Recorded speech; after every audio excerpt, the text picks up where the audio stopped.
ओम श्री गणगणपति नमः। श्री गणेश की वंदना कर दिन के स्वामी बुद्धदेव, मां शारदे तथा श्री गणेश की आराधना कर इष्ट देव का ध्यान धर गुरुजनों को नमन कर अभिनंदन करते हैं आपका वरुण स्टो द्वारा प्रस्तुत आज के दैनिक पंचांग। यह दैनिक पंचांग नित्य प्रस्तुत हुआ करता है और इसमें डेटा जो भी प्रयुक्त होते हैं पंचांग से लिए जाते हैं, छवि तथा ध्वनि गूगल से ली जाती है और यह प्रस्तुति आप तक यूट्यूब के माध्यम से, यूट्यूब के सौजन्य से हम सफलपूर्वक आप तक पहुंचा पाने में समर्थ होते हैं। जिस प्रकार पंचांग के 5 भाग होते हैं उसी प्रकार इस प्रस्तुति के भी 5 भाग हैं। पहला भाग पंचांग मुहूर्त और ग्रहों के गोचर से है।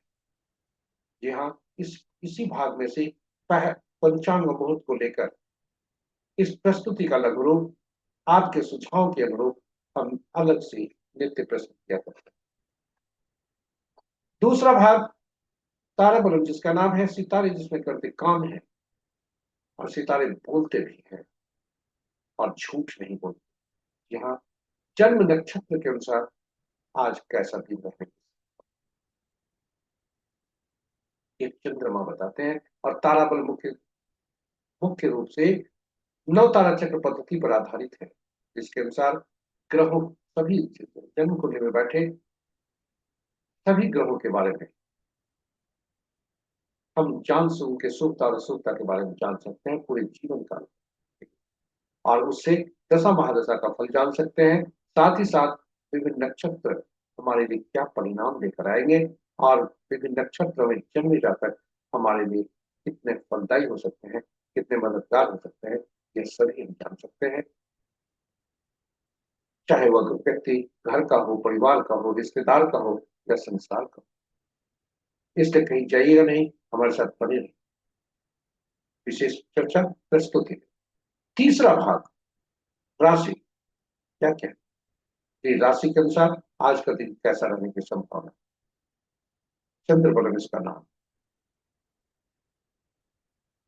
चौथा भाग आज का चौघड़िया से संबंधित। चौघड़िया एक प्रकार का मुहूर्त ज्योतिष है और यह मुहूर्त ज्योतिष यह बताता है कि हम जो भी कार्य करना चाहते हैं उसमें शुभता की अपेक्षा रखते हैं और इस प्रकार शुभता की अपेक्षा रखकर हम कोई भी कार्य करते हैं। और चौघड़िया यह बताता है कि कौन सा वह काल अवधि है जिसमें हम शुभता प्राप्त कर सकते। काफी उपयोगी विशेष चर्चा प्रस्तुत। पांचवा और अंतिम भाग अंक ज्योतिष के अनुसार। यहाँ अंकों के अंक में हम जन्म लेते हैं, अंक हमारे लिए नित्य काम करते रहते हैं और हम उससे अनभिज्ञ रखते हैं, जिसके कारण कई बार अंकों से हम उचित ऊर्जा प्राप्त नहीं कर सकते, नहीं कर पाते और अंक हमारे लिए सकारात्मक और नकारात्मक रोल अदा करते हैं और वैसी स्थिति में ये अंक हमारे लिए नकारात्मकता लाकर हमारे लिए बाधा बाधा भी डाल। इसके अंकों को पहचानना, उन्हें समझना, उन्हें अच्छे रूप से जानकर उन्हें सही रूप से उपयोग करके अंकों से हम सकारात्मक गुण प्राप्त कर सकते हैं। और कुछ अंक ऐसे हैं यह जो हमारे लिए उपयोगी नहीं हो तो उन्हें हम छूट सकते हैं, उन अंकों से हम परहेज कर सकते हैं। तभी जब हम अंकों को जाने, पहचाने तथा उन्हें सही ढंग से परख कर उपयोग करें।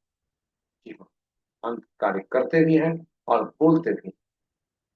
आज विभिन्न तिथि को किसी भी माह के विभिन्न तिथियों को जन्मे के लिए जन्मे जातक के लिए आज के अंक क्या बोल, ये सभी बातें इसी प्रस्तुत। इस प्रकार पांचों भाग हम आपके लिए इसे सहेज कर लाए हैं, इसे संकलित करके लाए हैं आपके लिए, इससे ताकि आपके लिए यह ज्ञानवर्धक, रोचक और उपयोगी बन सके और आप उसे लाभान्वित हो सके। इसलिए कहीं जाइएगा नहीं, हमारे साथ बने रहिएगा आदि से। साथ ही साथ यदि इस प्रस्तुति को आप पहली बार देख रहे हैं तो हमारे चैनल को सब्सक्राइब कर दीजिए ताकि, और नोटिफिकेशन बटन को दबाना न भूलिए ताकि हमारे हर प्रस्तुति की सूचना आप तक मिल सके और आप उसे लाभ। तो चलिए चलते हैं पंचांग के तरफ। पंचांग आम बोलचाल की भाषा में शुभ और अशुभ मुहूर्त है, किंतु पंचांग की महत्ता हमारे जीवन में काफी है। पुराणों में भी लिखा है पंचांग सुनने मात्र से गंगा स्नान को भी लाभ होता है। गंगा हमारे जल तत्व का प्रतिनिधित्व करती है, जिसका शरीर में अधिकांश मात्रा होती है। साथ ही साथ जल तत्व जन्म कुंडली में बैठे जलीय राशि, तीन जलीय राशियां होती है, और ये तीनों जल राशियां हमारे लिए प्रभावित होती हैं, शुभ प्रभावित होती हैं, और उनमें बैठे ग्रह तथा उनके स्वामी, तीन ग्रह जो बने, इस प्रकार सभी शुभ फल देते हैं। इसके अतिरिक्त पंचांग हमारे निर्णय क्षमता को सुदृढ़ करता है, आत्मबल बढ़ाता है। पंचांग प्रकृति और ब्रह्मांड की ऊर्जा के साथ संतुलन स्थापित करने में सहायक होता है, जिससे हम सबके जीवन में शांति, समृद्धि और सकारात्मकता का संचार होता है। अतः पंचांग का अनुसरण करके हम अपने जीवन को अधिक सफल और समृद्ध बना सकते हैं। तो चलिए आइए पंचांग का अनुसरण करके हम पंचांग को सुने तथा अनुसरण करें और अपने जीवन को अधिक सफल और समृद्ध। इसी के साथ ही हम चलते चलते हैं आपको प्रस्तुति प्रस्तुति के पहले भाग में श्री राम का नाम लेकर और हनुमान का याद करके चलते हैं प्रस्तुति के पहले भाग। स्वागत है आपका पहले भाग। पहला भाग में आपका स्वागत है। आज का दिनांक 25 फरवरी 2026, माह फाल्गुन पक्ष शुक्ल शाका संवत 1947 विश्व विक्रम संवत 2082 कलायुक्त और कलयुग का पाठ है 26वां वर्ष। आज का सूर्योदय 6:16 पर, सूर्यास्त 5:49 पर, sunrise at 6:16 AM and sunset at 5:49 PM। आज का दिशा शुद्ध उत्तर है। फिर भी इस दिशा में यात्रा करने को बाध्यता हुई तो तिल या धनिया का सेवन करके यात्रा में शुद्धता। पंचांग के पांचों अंक इस प्रकार। वार बुधवार, तिथि देर रात्रि 2:40 तक नौमी जो रिक्ता तिथि के अंतर्गत आता है, तत्पश्चात दसवीं जो पूर्ण तिथि के अंतर्गत आता है। नक्षत्र अपराह्न 1:38 तक रोहिणी, उसके बाद मृगशिरा। आज का दिन का आरंभ रोहिणी के तीसरे पद से आरंभ होता है, जो कि प्रातः 8 तक रहता है। रोहिणी का चौथा पद अपराह्न 1:38 पर, तत्पश्चात आरंभ होता है मृगशिरा, जिसका पहला पद रात्रि के 7:16 पर तक, दूसरा पद देर रात्रि मध्य रात्रि 0:54 तक, और तीसरा पद कल प्रातः सूर्योदय के थोड़ी देर बाद 6:32। योग देर रात्रि 1:28 तक विषकुंभ, तत्पश्चात प्रीति और करण अपराह्न 3:45 तक कौलव, और तत्पश्चात देर रात्रि 2:40 तक कौलव और फिर तक। तो ये रहे पंचांग के पांचों अंग। महत्वपूर्ण मुहूर्त में हम चलते हैं। महत्वपूर्ण मुहूर्त में जाने के पूर्व भोलेनाथ को नमन करते हुए वो देखते हैं कि भोलेनाथ का वास कहाँ है और सूखता कैसे। जय भोलेनाथ। ओम नमः शिवाय। ओम नमः शिवाय। आज जब तक नौमी तिथि है, भोलेनाथ वहां गौरी के सानिध्य में है, जो कि सुखद है। उसके बाद भोलेनाथ सभा स्थल पर जाते हैं, जो कि शुभ नहीं। जय भोलेनाथ। ओम नमः शिवाय। ओम नमः शिवाय। महत्वपूर्ण मुहूर्त के शुभ मुहूर्त में अभिजीत मुहूर्त आज नहीं है। अमृतकाल दो भागों में, दिन के पहला भाग दिन के 10:38 से 12:08 दिन तक, दूसरा भाग कल भोर में 3:55 से कल प्रातः 5:25 तक। सर्वार्थ सिद्धि योग प्रातः 6:16 से कल के सूर्योदय तक, आज के सूर्योदय से कल के सूर्योदय तक। रवि योग अपराह्न 1:38 से कल के सूर्योदय तक। विजय मुहूर्त अपराह्न 1:58 से 2:44 अपराह्न तक। गोधूली बेला संध्या 5:46 से 6:11 तक, और निशिता मुहूर्त देर रात्रि 11:37 से मध्य रात्रि 0:27 तक। रात्रि में किए जाने पूजा पाठ जब तक साधना तंत्र मंत्र आदि के लिए निशिता मुहूर्त श्रेष्ठ हुआ करते हैं। अशुभ मुहूर्तों में सबसे प्रभावी शुभ मुहूर्त राहु काल दिन के 12:03 से 1:29 अपराह्न तक, गुलिक काल दिन के 10:36 से 12:03 दिन तक, और यमगढ़ प्रातः 7:43 से 9:10 प्रातः तक, वर्ज मुहूर्त रात्रि के 6:54 से 8:24 रात्रि। तो ये रहे हमारे महत्वपूर्ण शुभ और अशुभ मुहूर्त। ग्रहों की आकाशीय स्थिति को यदि देखें, जो कि स्थानीय समय पटना के 5 बजे प्रातः का है, तो चंद्रदेव आज राशि परिवर्तन करेंगे देर रात। मंगल देव राशि परिवर्तन कर चुके हैं, बुध देव राशि परिवर्तन करने वाले। इस प्रकार ग्रहों की राशि के अनुसार स्थिति को देखें तो मित्र राशि में 2 ग्रह, सम राशि में 3 ग्रह, सम राशि में शत्रु राशि में 3 ग्रह, सम राशि में 4 ग्रह। और यदि ग्रहों के सबसे ज्यादा ग्रह शनि की राशि में 5 ग्रह हैं, और चंद्र और मंगल की राशि में कोई ग्रह नहीं, शेष ग्रहों की राशि में एक एक ग्रह है। नक्षत्रों के अनुसार यदि ग्रहों की स्थिति को देखा जाए तो मित्र ग्रह के नक्षत्र में कोई ग्रह नहीं है, शत्रु के नक्षत्र में एक ग्रह, सम ग्रह के नक्षत्र में 3 ग्रह, और अपने ही नक्षत्र में 5 ग्रह है। चंद्रदेव, मंगल देव, बृहस्पति देव, शनि देव और राहु देव। इस प्रकार बृहस्पति देव के नक्षत्र में 3 ग्रह, राहु देव के नक्षत्र में 2 ग्रह, सूर्य, केतु और बुध के नक्षत्र में कोई ग्रह नहीं, और शेष ग्रहों के नक्षत्र में एक ही ग्रह। तो ये रहे हमारे आज के दैनिक पंचांग के पहले भाग की प्रस्तुति। आज देर रात्रि, मध्य रात्रि कहें, 0:54 पर चंद्रदेव का राशि परिवर्तन है, जब वे वृषभ राशि से मिथुन राशि में जाएंगे। जी हाँ, नक्षत्र परिवर्तन भी होगा जब रोहिणी से मृगशिरा में जाएंगे।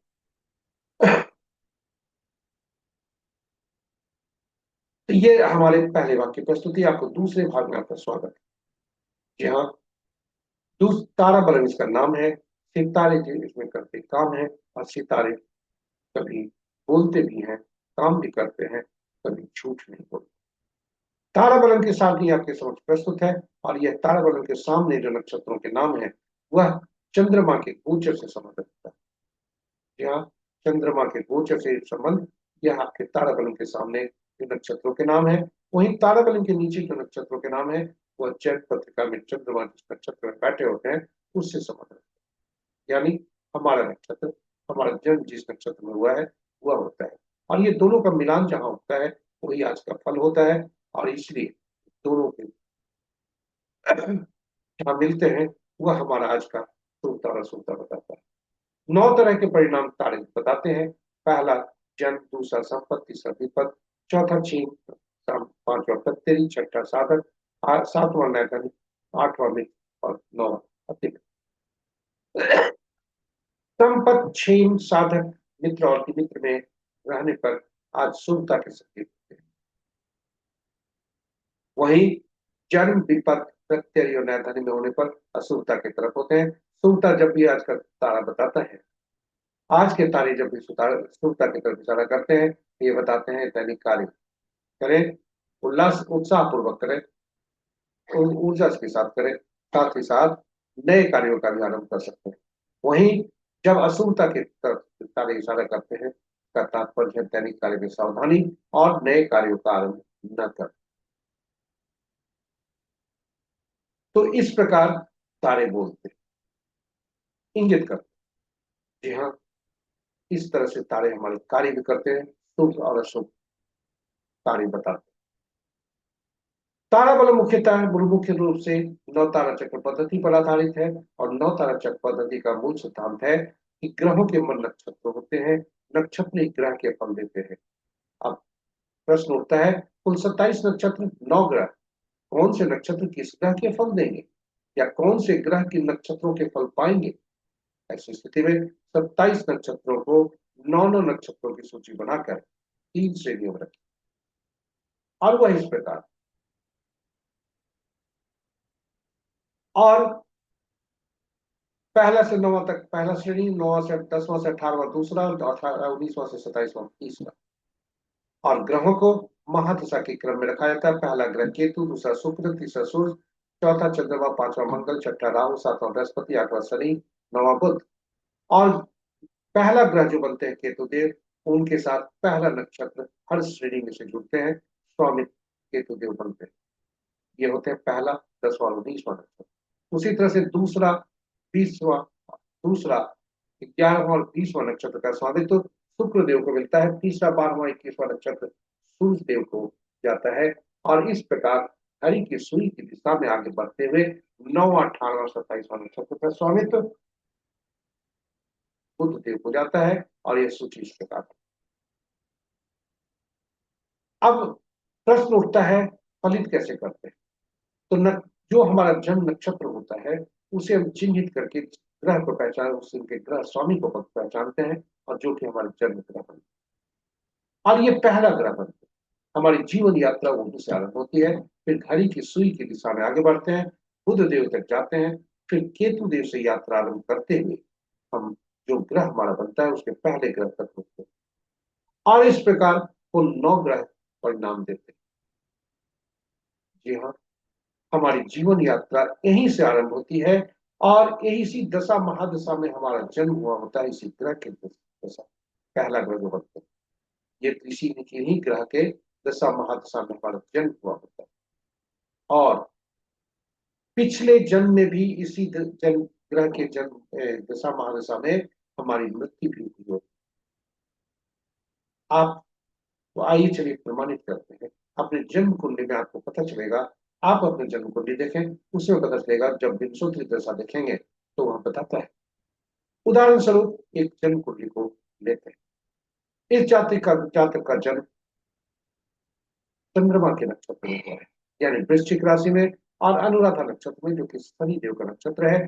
शनि देव का नक्षत्र की अवधि, दशा महादशा की अवधि 19 वर्ष है। और 19 वर्ष में देखें, जातक विंशोत्तरी दशा बीज का आरंभ होता है। इसका जन्म 3 जनवरी 2026 को है, और इसमें दशा महादशा जो हम देख रहे हैं, वो आप देखिए, इनके इसको जो भोगना है वो 4 साल 6 महीने। जी हाँ, 4 साल 6 महीने, यानी चंद्रमा वृश्चिक राशि में, और वृश्चिक राशि के में अनुराधा नक्षत्र, अनुराधा नक्षत्र के स्वामी शनिदेव, शनिदेव 19 वर्ष तक की अवधि उनका दशा का, और जातक को भोगना है 4 साल 6 दिन, शेष पिछले जन्म नहीं भोगता।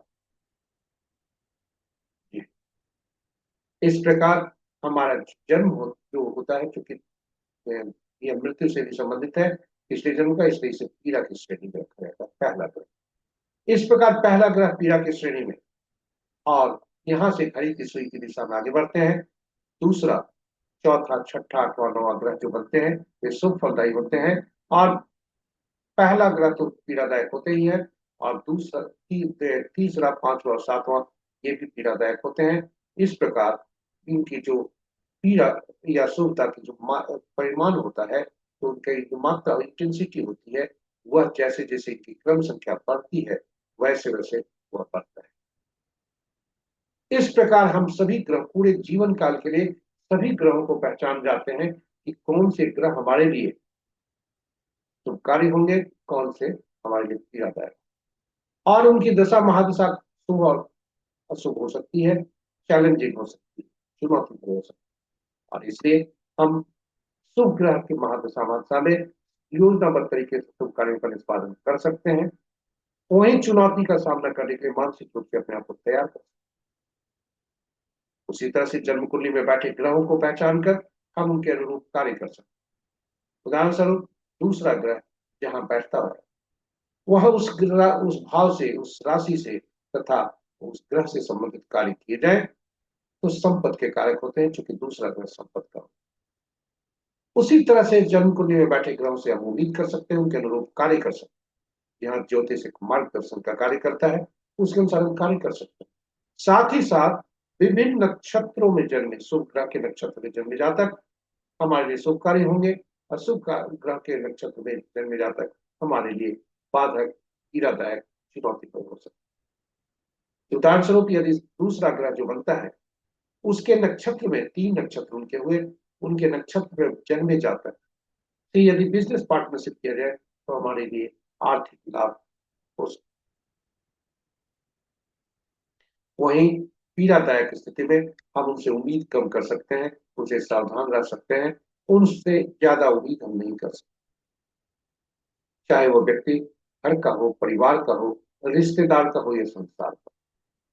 इस प्रकार नौ तारा चक्र पद्धति काफी उपयोगी पद्धति है, और इसकी उपयोगिता को देखते हुए हमने YouTube पर अलग से वीडियो पोस्ट करके रखा है, जब भगवान राम, माँ सीता तथा पवन पुत्र हनुमान की की चर्चा। आप उसे देखकर ज्ञान अर्जन करके आप अपने नौ तारा चक्र पद्धति को का सही उपयोग करके जीवन में शुभता सुनिश्चित कर सकते हैं। तो चलिए आइए वापस चलते हैं ताराबलम पर और देखते हैं आज का तारा क्या क्या है। आज चंद्रमा जिस नक्षत्र में गोचर कर रहे हैं वह है रोहिणी, जो कि चंद्रमा का अपना ही नक्षत्र। उसके बाद चंद्रमा रात 1:38 के बाद चंद्रमा मृगशिरा नक्षत्र में जाता है और ये मृगशिरा नक्षत्र में चंद्रमा फल देते हैं। इसलिए यदि हम इसको देखें बड़े अच्छे से तो यह अपने नक्षत्रों के अनुसार इसे देखा जाए। उदाहरण स्वरूप यदि भाटी पूर्वा फाल्गुनी या पूर्वाषाढ़ नक्षत्र में जन्म हुआ है तो पहला भाग विपद का है, दूसरा भाग क्षेम का है। यदि पुनर्वसु विशाखा पूर्वा मातृपर नक्षत्र में जन्म हुआ है तो पहला भाग नैधन्य है और दूसरा भाग मित्र का है।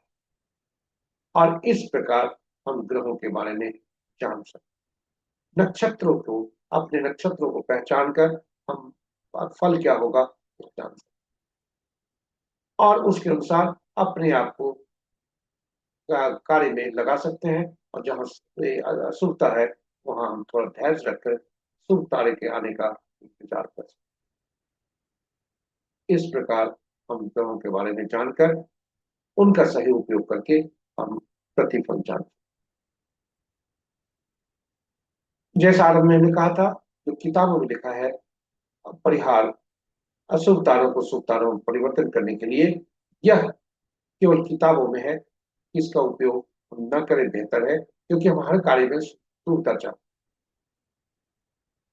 और यह थोड़ी घंटों के लिए होता है और प्रतिदिन शुभता और अशुभता के दौर चलते रहते हैं। इसलिए अत्यधिक इसे उपयोग करना श्रेयस्कर नहीं है। तो हम चुनौती इस पर जोखिम लेने का सलाह हम देते हैं, क्योंकि यह अपुष्ट है और साथ ही साथ हम कोई भी कार्य करते हैं तो शुभता की अपेक्षा करते हैं। कोई भी चैलेंज लेना अच्छा नहीं। इसी के साथ हम आपको ले आए हैं तीसरे भाग। आज चंद्रमा का राशि परिवर्तन भी है। वृषभ राशि से मिथुन में जाएंगे चंद्रमा।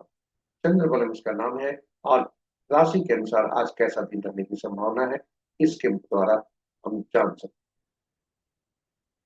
चंद्रमा जब तक वृषभ राशि में है तब तक के लिए वृषभ, कर्क, सिंह, वृश्चिक, धनु और मीन राशि के जातक के लिए शुभता के संकेत हैं। उसके बाद मेष, मिथुन, सिंह, कन्या, धनु, मकर राशि के लिए शुभता के संकेत हैं। शेष राशियों के लिए शुभता के संकेत नहीं।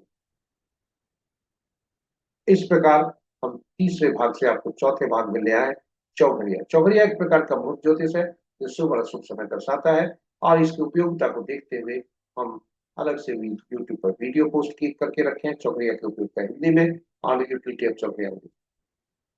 किसी भी शुभ काम को करने के लिए इसका उपयोग किया जाता है, चाहे वो कार्य पूजा पाठ हो या जब तक साधना तंत्र मंत्र जो भी हो। पहली बार जब हम कार्य करने जा रहे हुआ है, कोई भी कार्य जिसमें हम शुभता सुनिश्चित करते हैं वह कार्य इसमें कर सकते हैं। संक्षेप में हम बता दें कि कुल 8 चौघड़िया दिन के होते हैं, 8 चौघड़िया रात के होते हैं, किंतु साप्ताहिक दिनों से संबद्ध करने के लिए ये 7 चौघड़िया का नामकरण हुआ और 8वां चौघड़िया आदि बदि चौघड़िया होता है, वही अंत का चौघड़िया हो सकता है। इस प्रकार सातों चौघड़िया का संबंध 7 दिनों से और सातों दिन के स्वामी अलग अलग ग्रह बनते हैं, इसलिए इनका संबंध ग्रहों से भी होता है, संबंधित ग्रहों से। और ये ग्रह विभिन्न कार्यों करने के लिए अधिकृत होते हैं और इसलिए उनके अधिकृत कार्य, उनके निमित्त कार्य का भी इस चौघड़िया का द्वारा निष्पादन होता है, विभिन्न चौघड़िया द्वारा। इसलिए चौघड़िया की महत्ता और बढ़ जाती है। चौघड़िया का उपयोग करते समय हमें यह जरूर देखना चाहिए कि जिस चौघड़िया का उपयोग हम करने जा रहे हैं वह कहीं अशुभता से अधिक व्याप्त तो नहीं है। जी हाँ, ऐसी स्थिति में अशुभता से अधिक व्याप्त स्थिति होने पर उसका त्याग करना चाहिए। अनुभव के आधार पर हमने पाया है कि कुछ दिन में ऐसे ऐसे तो दिन में 3 चौघड़िया शुभ होते हैं। दिन में राहु काल, वार वेला और काल वेला और रात्रि में काल रात्रि।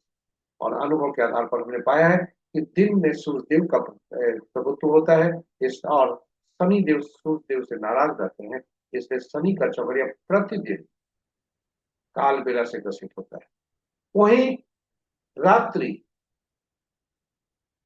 चंद्रमा का प्रबंध, और चंद्रमा से बुध देव नाराज, इसलिए बुध का चौघड़िया प्रति रात काल रात्रि से ग्रसित होता है। चौघड़िया की सूची को देखें तो मंगल और शनि का चौघड़िया होता है, जो कि सामान्य कार्य के लिए, शुभ कार्य करने के लिए इसका उपयोग नहीं किया जाता, किंतु शनि का चौघड़िया धनोपार्जन करने के लिए, अशुभता से अधिव्याप्त रहने के बावजूद धनोपार्जन करने के लिए यह उपयोगी होता है, लाभदायक होता है। वहीं मंगल चौघड़िया का चौघड़िया शत्रु हंता के लिए, शत्रु को हराने, पराजित करने के लिए यह काफी उपयोगी होता है। और यह शत्रु कोई युद्ध क्षेत्र का ही नहीं, यह कोर्ट केस का भी हो सकता है, यह किसी वाद विवाद में भी हो सकता है, और यहाँ तक कि कंपटीशन में, प्रतियोगिता परीक्षा में, क्योंकि जो भी हमारे प्रतियोगी हैं हमारे शत्रु। इस प्रकार चौघड़िया की उपयोगिता पर काफी उपयोगी है, और चौघड़िया को हम उपयोग करके अपने जीवन में शुभता ला सकते। चलिए आज का चौघड़िया देखते हैं, आज का चौघड़िया क्या क्या है। आज दिन बुधवार, लाभ चौघड़िया से दिन आरंभ, लाभ चौघड़िया से दिन समाप्त। रात्रि का चौघड़िया, उद्योगिक चौघड़िया सूर्य के चौघड़िया से दिन आरंभ, रात्रि आरंभ, और सूर्य के चौघड़िया से रात्रि समाप्त। और काल चौघड़िया जो 9:10 से 10:36 तक है दिन में, वह काल विलय से ग्रसित है। और रोग चौघड़िया जो दिन के 12:03 से अपराह्न 1:29 तक है, वह राहु काल और वार विलय दोनों से ग्रसित है। वहीं रात्रि का भोर में 3:09 से 4:42 तक का जो लाभ चौघड़िया है, और काल रात्रि से ग्रसित है। इस प्रकार चौघड़िया का उपयोग करके हम अपने जीवन में, अपने कार्यों में शुभता सुनिश्चित कर सकते हैं। तो चलिए चलते हैं पांचवें भाग, अंकों के अंक। यहाँ अंकों के अंक में आपका स्वागत। अंक कार्य करते हैं, और ये अंक होते हैं 109। मध्य अंक इनके 5 होते हैं, और ये 5 अंक संतुलित करते हैं अपने पहले आने वाले अंकों को और बाद में आने वाले अंकों को। एकल अंक ही प्रयोग होता है, इसलिए इसे याद रखना, इसे उपयोग करना बहुत आसान है। शून्य को गणना में नहीं लेते, तथा जब भी 2 या 2 अंक से ज्यादा अंकों का समूह हमारे समक्ष होता है, तो उन्हें प्रयुक्त में सभी अंकों को जोड़कर एकल अंक में परिवर्तित कर दिया जाता है। यह इसका मूल सिद्धांत है। अब अंकों की दुनिया को देखें तो इन अंकों को जो ये हैं, इनके अलग अलग शासक रहे। एक के सूर्य, 2 के चंद्रमा, 3 के बृहस्पति, 4 के राहु, 5वां के बुध, 6 के शुक्र, 7 के केतु, 8 के शनि, 9 के मंगल। और इन ग्रहों के अलग अलग गुण, अलग अलग तत्व, अलग अलग ऊर्जा होती है। और यदि और जिससे ये अंक भी इनसे ग्रहित करते हैं इन ग्रहों के तत्व, गुण और इनके ऊर्जा। और यदि कोई अंक हमारे जन्म तिथि में अनुपलब्ध है, तो वैसी स्थिति में हम ऐसी स्थिति में हम वैसे अंकों को की ऊर्जा और तत्व तथा गुण से वंचित रहे।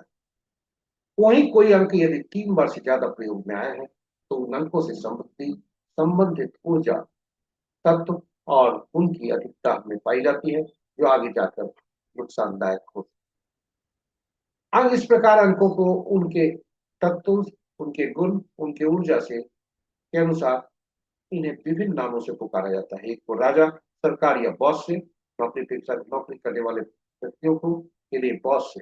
2 को रानी या पार्टनर से, 3 को गुरु या सलाहकार से, 4 को शरारती तत्वों से, नियम तोड़ने वाले व्यक्तियों से, झूठ बोलने वाले, झांसा देने वाले व्यक्तियों से, 5 को राजकुमार से, 6 को मंत्री या सुख सुविधा प्रदान करने वाले व्यक्तियों से, 7 को धर्मगुरु से या ऐसे व्यक्तियों से जो जिन्हें भविष्य में घटने वाली घटनाओं का पूर्वाभास हो। 8 को अधीनस्थ कर्मचारियों से, अधीनस्थ से, हमारे अधीन कार्य करने वाले लोगों से, समाज के नीचे तबके के लोगों से, नौकर चाकर से और न्यायालय से। 9 को सेनापति से, पुलिस और डॉक्टर से। इस प्रकार हम ग्रहों को, इन अंकों को आपस में कैसे मित्रता कैसी होगी, यह भी हम आकलन कर सकते। शत्रु के की सूची हम थोड़ी देर में प्रस्तुत करने वाले हैं। इन जब हम जन्म लेते हैं, तो ईश्वर हमें कुछ अंक उपहार के रूप में देते हैं, और ये उपहार जन्म तिथि के रूप में होता है, जिसमें तिथि, माह और वर्ष हुआ करते हैं। तिथि और माह 1 या 2 अंकों का हो सकता है, वर्ष 4 अंक। और अंक ज्योतिष का मूल सिद्धांत प्रत्येक अंकों को जोड़कर एकल अंक में परिवर्तित कर देते हैं। जब भी जन्म तिथि में, माह में या गणना में 11, 22, 33 आते हो, तो ये पूर्व जन्म के आत्मा से संबंध दिखाता है और वहां के अधूरे कार्य इस जन्म में करने को इंगित करता है। वहीं यदि 13, 14, 16, 18, 19 यदि होते हैं, तो वैसी स्थिति में या तो तिथि में या गणना में आते हैं, तो वैसी स्थिति में यह पूर्व जन्म के ऋणों को दिखाता है और वैसी स्थिति में हमें इस जन्म में उन ऋणों को अदा करना अपने कर्मों से। तो इसलिए गणना में कहीं भी इस तरह के अंक आते हैं, तो यह उसी बात को इंगित करता है। हमने एक जन्म तिथि लिया है गूगल से, जो कि किसी महान व्यक्ति का है, और यह व्यक्ति का ऐसा लिया है ताकि उद्देश्य शैक्षणिक, एक ही अंक अगर हम प्रतिदिन प्रयोग करें तो आपके लिए समझने में हो सकता है परेशानी हो, एक ही चीज को रट्टा आपको लगेगा, आप उबेंगे। इसलिए ऐसे जन्म तिथि को लिया है जिनका जन्म तिथि आज है। और आज देखें कि जो इसमें तिथि मूलांक और वाक्यांक देखें, इसमें तिथि जो होता है 25 है। ये तिथि जो हमारा जन्म तिथि का होता है, वह हमारा आंतरिक व्यक्तित्व दर्शाता है।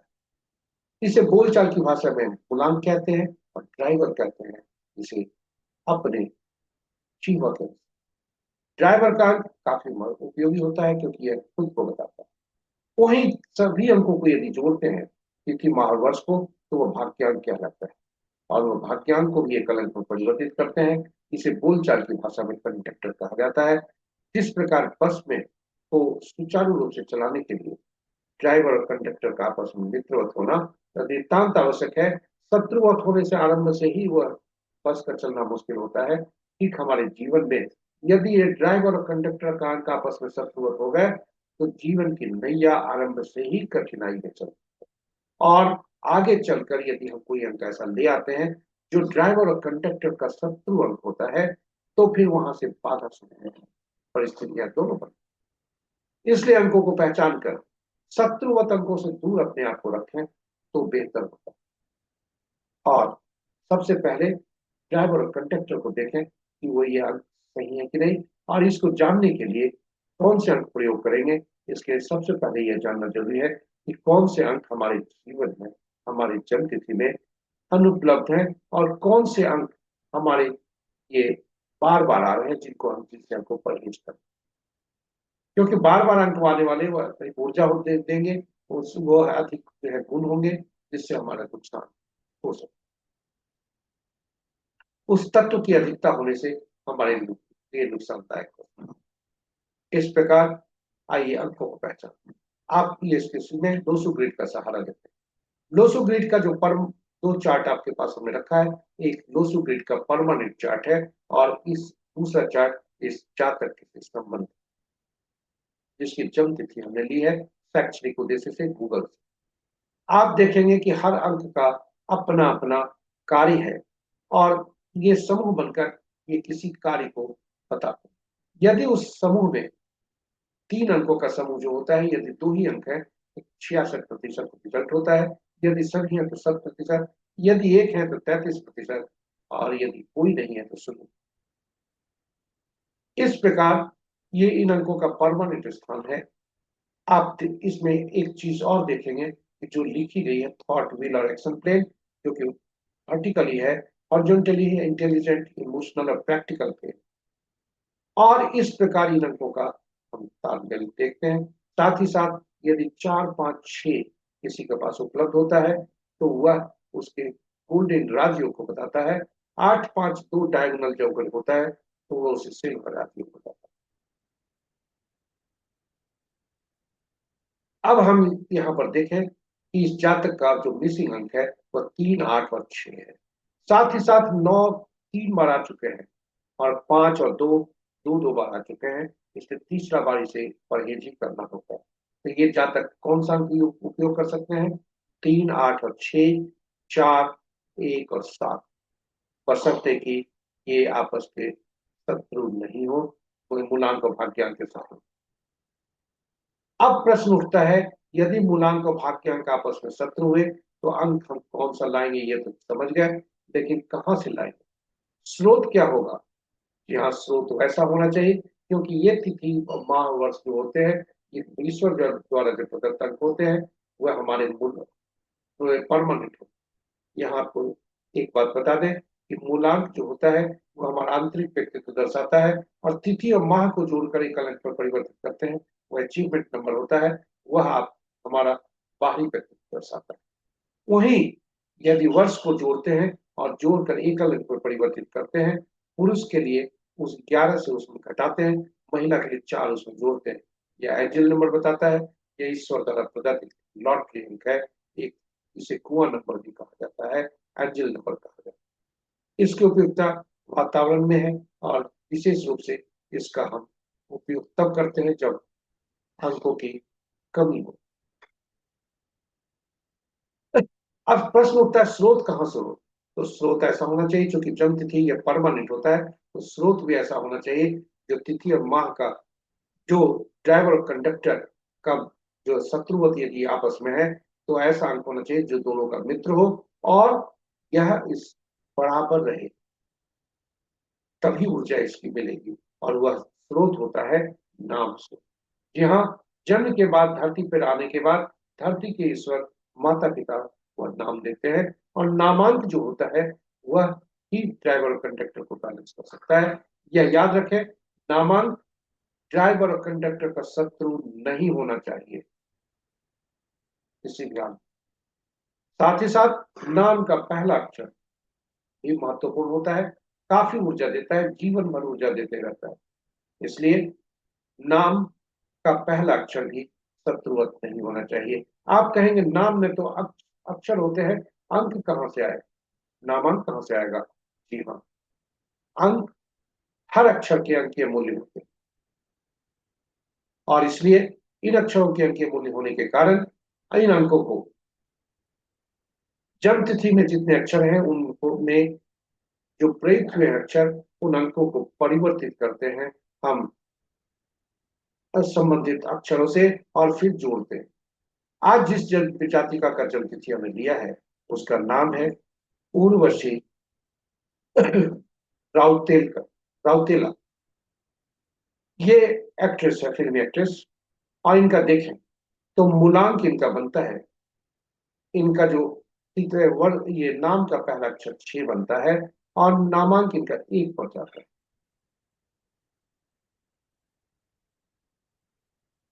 नाम का पहला अक्षर ही पहला जो एरिया है, पहला जो शब्द है वह बहुत महत्वपूर्ण होता है, उसमें भी पहला अक्षर ज्यादा महत्वपूर्ण होता है, क्योंकि नाम जब भी पुकारा जाता है उस ऊर्जा से हम जागते हैं, और उस ऊर्जा से हमारी जगाती है, और वह चेतना में जगाती है, इसलिए नाम का पहला अक्षर भी शत्रुवत नहीं हो। तो चलिए हम देखते हैं हर अंकों के शत्रु अंक कौन कौन। 1 के 8, 2 के 4 6 8 9, 3 के 6 और 4 के 8 9 4 2, 5 के कोई नहीं, 6 के 3 9, 7 के 7 9 3, 8 के 1 2 9 4 8 और 9 के 6 4 2 8। साथ ही साथ जो नाम में हम चर्चा कर रहे थे, वॉवेल और कॉन्सोनेंट, तो महत्वपूर्ण उसकी भूमिका होती है।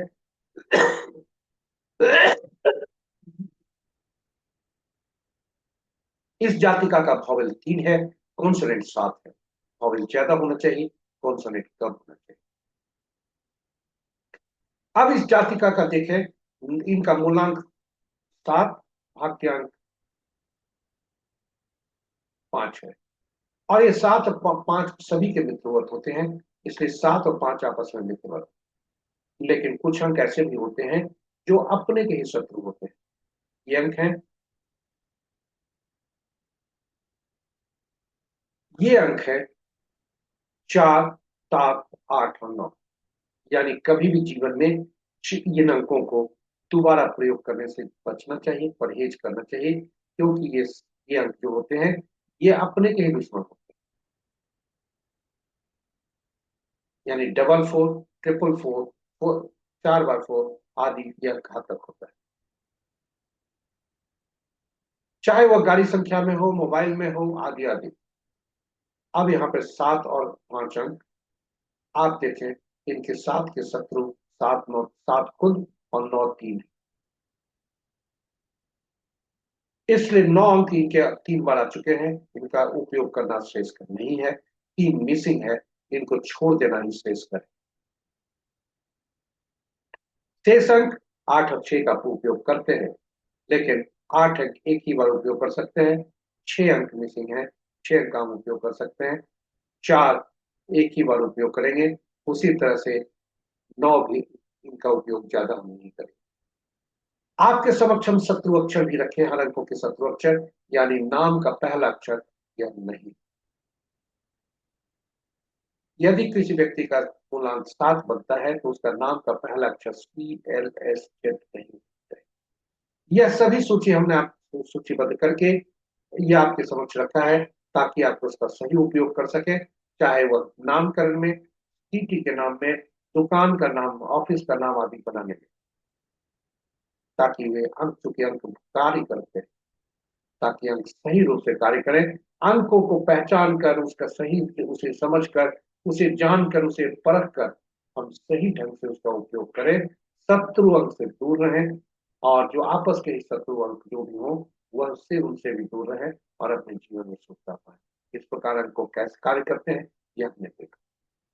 वर्ष कैसा होगा यह एक बोनस के रूप में आपको बता रहे हैं कि ये वर्ष जानने के लिए हम जो वर्ष में जन्म तिथि होता है उसमें से वर्ष को निकाल देते हैं, वर्तमान वर्ष को जोड़ देते हैं, और फिर सभी अंकों को जोड़कर एक अंक में परिवर्तित करते हैं। यह कैसा मूलांक और भाग्यांक से कैसा संबंध है तथा रनिंग एज क्या है, इन सभी को मिलाकर इस वर्ष के बारे में जान। इस जातिका का रनिंग एज 32वां है, जो कि 5 दे रहा है, और यह अंक 1 दे रहा है। जी हाँ, क्योंकि इनका नामांक है इसलिए, और ये ड्राइवर और कंडक्टर के शत्रुवत 5 और 1 नहीं है, इसलिए यह वर्ष के लिए उत्तम। इस प्रकार अंक कैसे कार्य करते हैं हमने देखा। अब चलिए अंक बोलते हैं। अंक बोलते हैं, जी हाँ, आज का अंक 1 बनता है। ये एक अंक जिसे राजा कहा जाता है, जिसे सरकार कहा जाता है, और नौकरी पेशा करने वाले व्यक्ति को बॉस कहा जाता है। यह कभी भी किसी एक जो राजा होता है, सरकार होते हैं, यह किसी से शत्रुवत नहीं।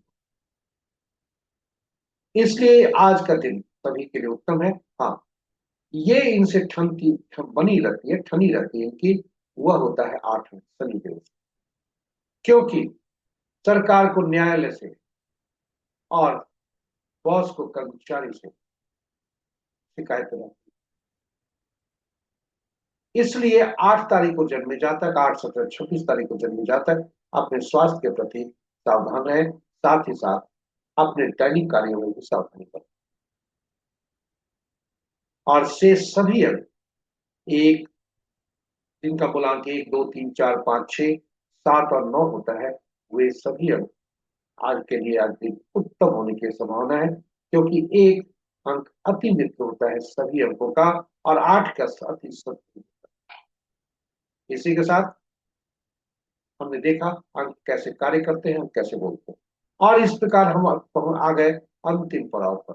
जी हाँ, ये हमारे साथ बने रहे, इसके लिए बहुत बहुत धन्यवाद। आपको बहुत बहुत धन्यवाद हमारे साथ बने रहे, और आशा करते हैं पूरी प्रस्तुति आपने ध्यान से देखा होगा। यदि कहीं सुझाव आपके मन में आया होगा, उसे देर न करिए, हमें लिख दीजिए यूट्यूब पे कमेंट बॉक्स। और यदि इस चैनल को पहली बार देखें, इस प्रस्तुति को पहली बार देखें, तो हमारे चैनल को सब्सक्राइब करें, साथ ही साथ नोटिफिकेशन बटन को दबाना न भूलें, ताकि हर प्रस्तुति की सूचना आपको मिल सके और आपको उससे लाभ मिले। पंचांग को सुनाने और उसका अनुसरण करने से लाभ होता है। पंचांग को सुनिए, सुनाइए, अनुसरण करिए, साथ ही साथ इसे साझा कर दूसरों को प्रेरित करिए, अपने मित्रों, परिजनों का, शुभेच्छुओं को, ताकि वे भी पंचांग को सुनकर और उसका अनुसरण करके जीवन में सुखता ला सकें। और अंत में दिन बुद्धदेव का, माँ सरस्वती का, श्री गणेश का उनसे कामना करते हैं, उनसे प्रार्थना करते हैं कि उनके असीम कृपा पर बनी रहे और आपका दिन शुभ। जय बुद्धदेव, जय श्री गणेश, जय मां शारदा।